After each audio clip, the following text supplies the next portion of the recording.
I'm Brian Beaulieu. Thank you for joining us for this edition of FedWatch. It is November 24th, 2023, the day after Thanksgiving, and we have a couple of things we can be thankful for. One of them is the release of the FOMC minutes from their last meeting. Excuse me. And there's a subtle yet important shift in their thinking. And we've talked about before how at first you're aggressively pushing up interest rates, then you start thinking, it's like an S curve. You start thinking about, well, maybe I'm going to back off. So there's a larger and larger space in between the increases.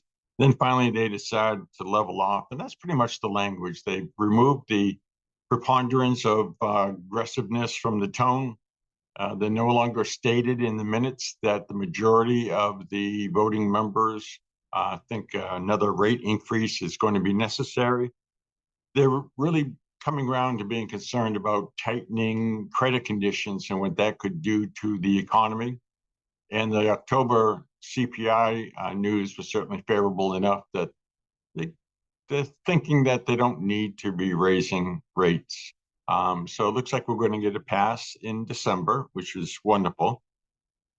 The street's building in essentially no change in interest rates in the first quarters. It's actually a 28% probability that they'll decline in either January or more likely at the March 20th meeting. But by the time we get to the May 1st meeting, we will likely see the Fed lower interest rates. That's our expectation because we'll have enough worrisome signs in the economy that they could back off 25 bips.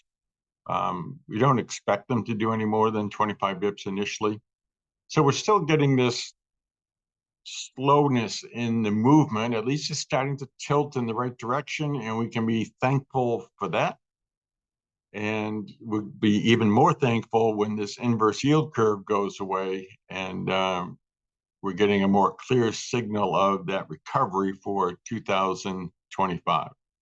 The other piece of Thanksgiving good news I want to give you is that looking at the single-family housing permits data, that 12-month moving total is now rising. The seasonal ascent in permitting, it matches normal as opposed to what we've seen the last couple of years.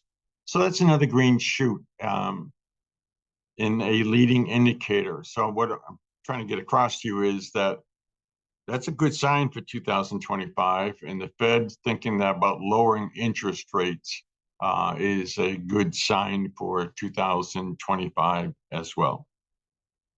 And we can be thankful for that.